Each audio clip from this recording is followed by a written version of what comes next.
Hello everyone and welcome to our channel Think Big Digital.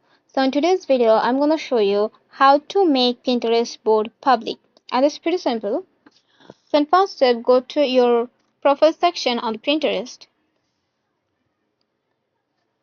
and from here as you can see a lock icon, which is meant our account is private. So in the first step you need to public in your account. So from here go to this profile visibility option and turn off this private profile option. That's it. And now go to the saved section, and here you just need to go to this board section, and here you can see the lock icon on the board, which is meant I have kept private on the board. So now select any board from here and tap on the three dot icon at the right side corner.